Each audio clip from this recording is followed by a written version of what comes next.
Hi guys, this is Tana Tripathi and welcome back to my channel. तो आप लोगों में से कई लोगों ने कई सारी डिमांड की है इस वीडियो के लिए, और इस वीडियो में मैं शेयर करने वाली हूँ कि कैसे यूपीएससी प्रीलिम्स 2026 के लिए हम लोग को प्लानिंग करनी चाहिए, कैसे हम लोग अपनी प्रिपरेशन करें उसे क्लियर करने के लिए अपने पहले ही अटैम्प्ट में। तो जैसा कि मेरा भी पहला ही अटैम्प्ट है 2026 में, तो मैं अपनी स्ट्रैटेजी आप सबके साथ शेयर करूँगी कि मैं कैसे प्रिपेयर कर रही हूँ। शायद वो आपके लिए हेल्पफुल हो, शायद आप उसमें कुछ और ऐड कर सकते हैं, शायद आप उसमें से कुछ एडिट कर सकते हैं, कुछ हटा सकते हैं, तो वो सब आप पे डिपेंड करता है। मैं अपनी स्ट्रैटेजी आप सबके साथ शेयर करती हूँ इस वीडियो के थ्रू। तो चलिए इस वीडियो को एंड तक ज़रूर देखिएगा। तो जैसा कि मैंने बताया कि मेरा भी पहला ही अटैम्प्ट है 2026 में, तो ये एक एक्सपीरियंस्ड वीडियो नहीं है, ये एक सजेस्टेड वीडियो है। और साथ ही साथ आप चाहें तो इसमें कुछ एडिशंस कर सकते हैं, आप चाहें तो अपना और इसमें इंक्लूड कर सकते हैं, चाहे तो कुछ डिलीट कर सकते हैं। आप अपने हिसाब से अपनी स्ट्रैटेजी बना सकते हैं, क्योंकि सबकी स्ट्रैटेजी अलग होनी चाहिए अपनी प्रिपरेशन के हिसाब से, अपने स्ट्रेंथ्स के हिसाब से। तो 2026 के प्रिपरेशन अगर आप शुरू कर रहे हैं तो आपके पास सिलेबस पे होल्ड होना बहुत ज़रूरी है। सिलेबस आपको पता होना चाहिए यूपीएससी कहाँ से क्वेश्चन क्या क्या आएगा, कहाँ से क्या क्या क्वेश्चन अराइज हो सकता है। तो उसके लिए आपके पास सिलेबस हर वक्त आपके पास इन हैंड होना चाहिए। तो आप चाहें तो प्रिंट आउट भी निकलवा सकते हैं, बहुत ईजिली निकल जाता है, लेकिन मैंने इसे लिख दिया था अपने हाथ में, मैं दिखाती हूँ। एक तो ये पूरा सिलेबस है, ये आपका प्रीलिम्स का सिलेबस है, और ये आपका सीसेट का,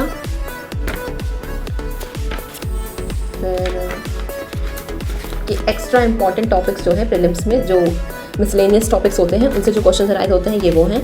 और साथ ही साथ यूपीएससी मेंस का जो सिलेबस है GS 1, 2, 3, 4, ये यहाँ पे मैंने इंक्लूड किया है पूरे पेजेस में। ये करीब 10 पेजेस का ये सिलेबस है आपका यूपीएससी का, प्रीलिम्स का छोड़ के 12 पेजेस में आपका ये सिलेबस खत्म हो। सिलेबस मैंने क्लास 11th में ही बनाया था, तब से लेके अब तक काफ़ी यूजफुल रहा है मेरे लिए। उसके बाद से मुझे प्रिंट आउट निकलवाने की कोई ज़रूरत ही नहीं पड़ी। उस टाइम पे मेरे पास एनफ टाइम था ये सब करने के लिए। अगर आप अभी बनाना चाहते हैं तो आप अभी इसे नोट डाउन बिल्कुल मत करिए, आप प्रिंट आउट निकलवा लीजिए बाहर से, वो आपके लिए काफ़ी हेल्पफुल भी होगा। अब बात करते हैं, आपके पास सिलेबस पे होल्ड होना चाहिए। आप दिन में एक बार इसे गो थ्रू जरूर कर लीजिए। आपको पता होना चाहिए GS 1 में क्या टॉपिक्स हैं, GS 2 के क्या टॉपिक्स हैं, 3 के क्या टॉपिक्स हैं, 4 क्या टॉपिक्स हैं, और आपका जो भी ऑप्शनल है उसमें क्या क्या सिलेबस है। आपके पास सबकी नॉलेज होनी चाहिए। तो ये आपके सिलेबस के ऊपर आपकी जो पकड़ है वो काफ़ी स्ट्रॉन्ग होनी चाहिए। तो इसलिए सिलेबस आपके आसपास हमेशा होना चाहिए। आप चाहें तो इसे वॉल पे चिपका सकते हैं, आप चाहें तो इसे हैंडी आसपास अपने टेबल पे ऐसे पड़ा रखें कि कभी भी आपकी नज़र उस पर चली जाए। अब जब आपकी सिलेबस पे पकड़ स्ट्रॉन्ग हो गई है तो आपके पास एक प्रॉपर प्लानर होना चाहिए 2026 के लिए। आप अपना पूरा जो ये 1 ईयर की जर्नी होने वाली है उसे आप पहले ही प्लान कर लीजिए। आप डेली टारगेट्स तो सेट करते हैं, लेकिन डेली टारगेट्स भी किस हिसाब से सेट करने हैं उसका भी प्लानिंग पहले ही आप कर लीजिए। तो जैसा कि मैंने एक प्लानर बनाया है 2026 के लिए, मैंने 6 मंथ में डिवाइड किए हैं। पहले 6 मंथ्स में मेरा पहला सिलेबस का स्लॉट पूरा कंप्लीट हो जाएगा, फिर दूसरे 6 मंथ्स में मैं इसे फिर से रिवाइज करूँगी। तो इस टाइप में मैंने 2 तरह के प्लानर बनाए हैं, तो मैं आपको दिखा देती हूँ। एक्चुअली मैंने इसे दीवार पे टंगा लिया था, तो इसलिए मैं इसे इस तरीके से दिखा रही हूँ। तो यहाँ पे मैंने पूरा सब कुछ, यहाँ से आप देख सकते हैं कि ये मार्च से शुरू हुआ है एंड ख़त्म हो रहा है ये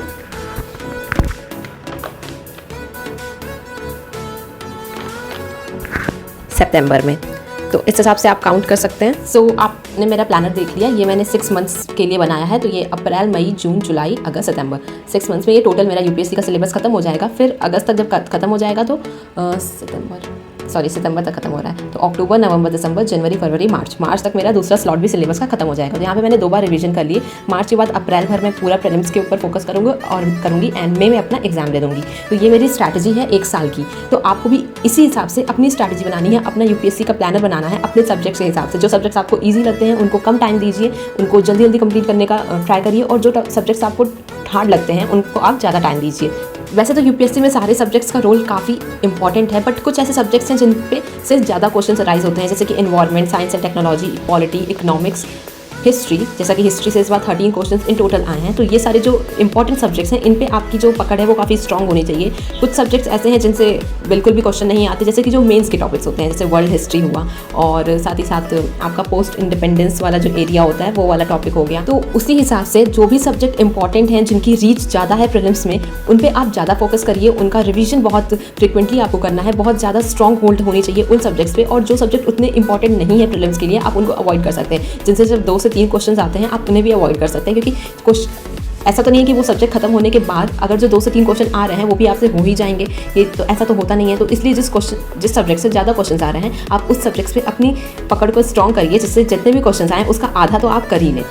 अगर आप PYQ सॉल्व करते आए हैं यूपीएससी प्रीलिम्स की, तो आपको ये पता होगा कि जिन क्वेश्चंस में ओनली नो, डायरेक्ट नो बता रहा है, या फिर सिर्फ एक डायरेक्ट नंबर दिया है, तो ये सारे क्वेश्चंस जो होते हैं वो ज़्यादातर गलत ही होते हैं, क्योंकि जो डायरेक्ट फैक्ट्स होते हैं वो इतने एक्यूरेट नहीं होते और यूपीएससी फैक्ट्स पे ही क्वेश्चन पूछती है प्रीलिम्स में। तो ये आपका एक पॉइंट आपको निकल के आ जाता है जो आपको पता चलता है। तो आप इस बेसिस पे गेस वर्क करना यूपीएससी प्रीलिम्स में भी आपको आसान हो जाता है। हर टाइम आपको गेस वर्क नहीं करना है, बट कभी कभी बाय चांस किसी भी क्वेश्चन में आप कर सकते हैं। अगर आपको ये सब यूपीएससी का पैटर्न पता है तो ये सब काफ़ी हेल्पफुल होता है। तो इसको यूपीएससी का पैटर्न जानने के लिए आपके PYQs की इंपॉर्टेंस काफ़ी बढ़ जाती है। PYQs को आपको बार बार पढ़ना होता है, समझना होता है, इसलिए नहीं कि क्वेश्चंस क्या हैं ये देखने के लिए कि किस तरीके से क्वेश्चंस आए हैं, यूपीएससी किस वे में क्वेश्चंस को पुट करता है प्रीलिम्स में।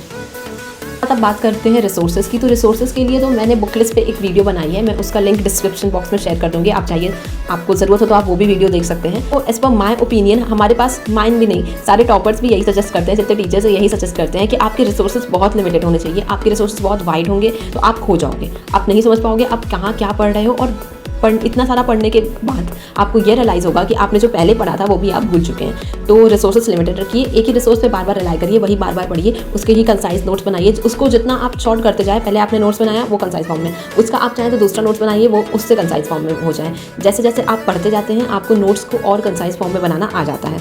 वैसे मेरी नेक्स्ट वीडियो इसी में होने वाली है कि नोट्स को मैं कैसे कंसाइज फॉर्म में बनाऊँ, तो आप सब वेट करिएगा इसके लिए।